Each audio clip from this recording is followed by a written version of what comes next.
দেশি বালি রেসিপির আরও একটা নতুন ভিডিওতে আপনাদের অনেক অনেক স্বাগত। আজ আমি আপনাদের সাথে শেয়ার করছি ভোলা মাছের চপ। এই ভোলা মাছের চপ আপনারা কিভাবে বানাবেন বাড়িতে খুব সহজ পদ্ধতিতে, তা আজকে আপনারা দেখে নিন। তো ভিডিওটি শুরু করার আগে যেসব বন্ধুরা আমার চ্যানেলটি নতুন দেখছেন তাদের সকলকে রিকোয়েস্ট করব, প্লিজ আমার চ্যানেলটা একটু সাবস্ক্রাইব করে দেবেন এবং পাশে থাকা বেল আইকন প্রেস করে দেবেন ভিডিও নোটিফিকেশনটা পাওয়ার জন্য। তো প্রথমেই আমি এখানে নিয়েছি 3টে ভোলা মাছ। এটা আমার ফ্রিজেই ছিল, আমি নুন হলুদ মাখিয়ে ফ্রিজে আমি একটা বাক্সে রেখে দিয়েছিলাম। তো সেটাই আমি বার করে ভালো করে ধুয়ে নিচ্ছি এবং এই ভোলা মাছ 3টেকে আমি সেদ্ধ করে নেব। এটা বাজারে ভীষণ সহজলভ্য পোয়া ভোলা বা এমনি ভোলা মাছ যেটা, সেটাই আমি এনেছিলাম। তো দেখুন এটা সেদ্ধ হয়ে গেছে, এবার আমি জলটা ফেলে দেবো এবং মাছটাকে ঠান্ডা করে নিচ্ছি। এর মধ্যে আমি একটা বড় সাইজের আলু সেদ্ধ করে নিয়েছি এবং সেটাকে মেখে নিয়েছি। এর মধ্যে আমি দিয়ে দিচ্ছি আমার সেদ্ধ করা মাছগুলো। অবশ্যই মাছের আমি কাঁটাগুলোকে ছাড়িয়ে নেব। এই ভোলা মাছের কাঁটা খুব একটা থাকে না, মাঝখানের এই শিরদাঁড়ার যে কাঁটাটা এটাকে ফেলে দিতে হবে এবং তার সাথে এর মাছের যে মাথাটা থাকছে সেটাকে আমার ফেলে দিতে হবে। তো চলুন বাদবাকি মাছের কাঁটাগুলো আমি বেছে নিচ্ছি।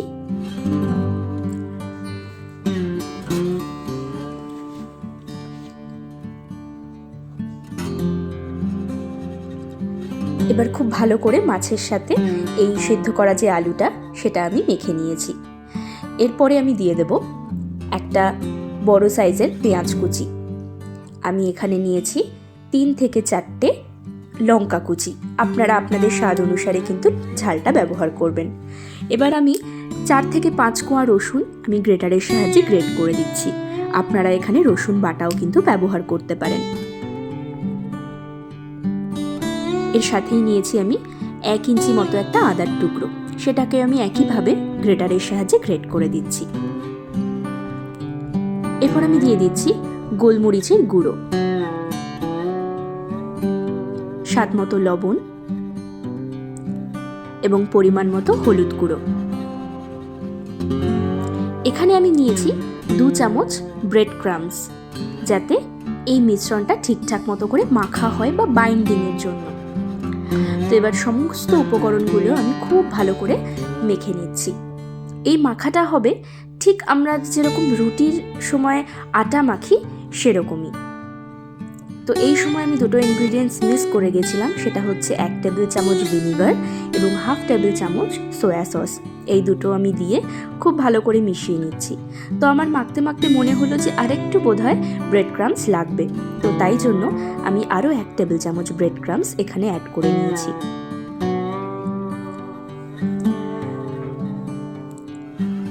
তো মিশ্রণটা একদম রেডি হয়ে গেছে।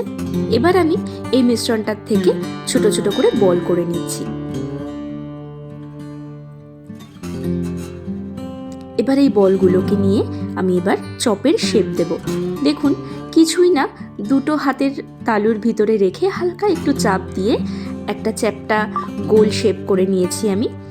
তো এভাবেই আমি সমস্ত বলগুলোকে আকার দিয়ে দেব।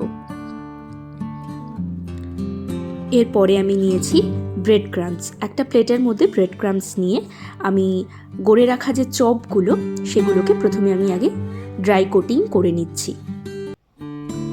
সমস্ত চপগুলোকে ড্রাই কোটিং করে নিয়ে এবার আমি একটা ব্যাটার বানিয়ে নেব ময়দা, জল এবং নুন দিয়ে। এখানে আপনারা ডিমের ব্যাটারও ব্যবহার করতে পারেন। অনেকের ডিমে অ্যালার্জি থাকে, সেই জন্য কিন্তু ডিমটার বদলে এভাবে ময়দা এবং জলের মিশ্রণ দিয়েও একটা ব্যাটার আপনারা বানিয়ে ফেলতে পারেন। তো এই ব্যাটারে আমি চপগুলোকে ডুবিয়ে এরপরে আমি ব্রেড ক্রাম্বসে কোট করে নিচ্ছি। এই ব্রেড ক্রাম্বসে কোট করার কাজটা চেষ্টা করবেন শুকনো হাতে করার, এবং ব্রেড ক্রাম্বসে কোট করে নিয়ে শেপটা আর একবার ঠিকঠাক করে নিচ্ছি। এভাবেই আমি সমস্ত যে চপগুলো রয়েছে সেগুলোর কোটিং করে নিচ্ছি।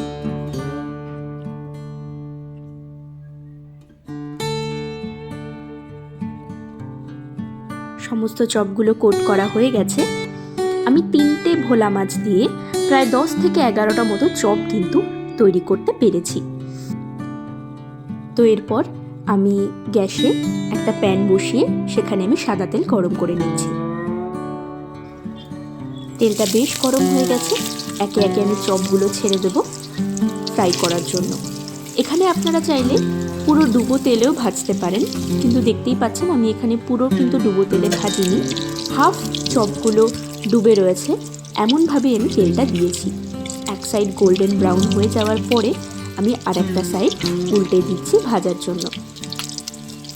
এই সময় মিডিয়াম আঁচ রাখবেন, মিডিয়াম আঁচে রেখেই পুরো চপগুলোকে ভেজে নেবেন। দেখুন দুই সাইডেই কিন্তু আমার বেশ একটা গোল্ডেন ব্রাউন কালার চলে এসছে। এবার আমি এগুলোকে একে একে তুলে নিচ্ছি। একইভাবে আমি বাকি চপগুলোকেও ভেজে নেব এবং তারপরে আমি প্লেটিং করে দেব। অনেক বাচ্চারাই আছে যারা মাছ খেতে খুব একটা পছন্দ করে না, তাদের জন্য কিন্তু এই রকমভাবে মাছের চপ বানিয়ে আপনারা দিতে পারেন। সন্ধ্যের স্ন্যাক্সে কিন্তু ওদের ভীষণ ভালো লাগবে। এই মাছের চপটা আপনারা কাসুন্দি বা টমেটো কেচাপের সাথে পরিবেশন করতে পারেন।